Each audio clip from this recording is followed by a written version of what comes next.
Friends, welcome back to Kavya's YouTube channel. ಇನ್ನು ಯಾರ್ಯಾರು ನಮ್ಮ ಚಾನಲ್ಗೆ ಸಬ್ಸ್ಕ್ರೈಬ್ ಆಗಿಲ್ವೋ ಅವರೆಲ್ಲ ಸಬ್ಸ್ಕ್ರೈಬ್ ಆಗಿ ತಪ್ಪದೆ ಪಕ್ಕದಲ್ಲೇ ಇರೋ ಬೆಲ್ಲೈಕನ್ನ ಕ್ಲಿಕ್ ಮಾಡಿ, ಲೈಕ್ ಮಾಡಿ, ಶೇರ್ ಮಾಡಿ, ಕಮೆಂಟ್ ಮಾಡಿ ಅಂತ ಹೇಳ್ತಾ, ಸೊ ಇವತ್ತು ನಾನು ನಿಮ್ಮ ಜೊತೆ ಯಾವ ವಿಡಿಯೋನ ಶೇರ್ ಮಾಡಬೇಕು ಅಂತ ಅಂದ್ಕೊಂಡಿದ್ದೀನಿ ಅಂತ ಹೇಳಿದ್ರೆ, ಸೊ ಒಂದೊಳ್ಳೆ ಪ್ಲೇಸ್ ಬಗ್ಗೆ ನಾನು ನಿಮಗೆ ಮಾಹಿತಿನ ಕೊಡ್ತೀನಿ. ಸೊ ಆ ಪ್ಲೇಸ್ ಬಂದು ಎಲ್ಲಿ ಬರುತ್ತೆ ನೋಡೋಣ.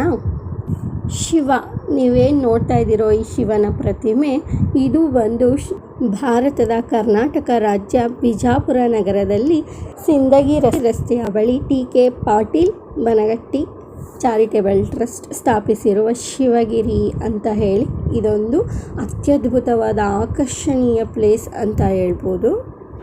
ಈ ಶಿವಗಿರಿಯು 85 ಅಡಿ ಎತ್ತರ, 25 ಮೀಟರ್ ಶಿವನ ಪ್ರತಿಮೆಯಲ್ಲಿ ನಿರ್ಮಾಣವಾಗಿದೆ.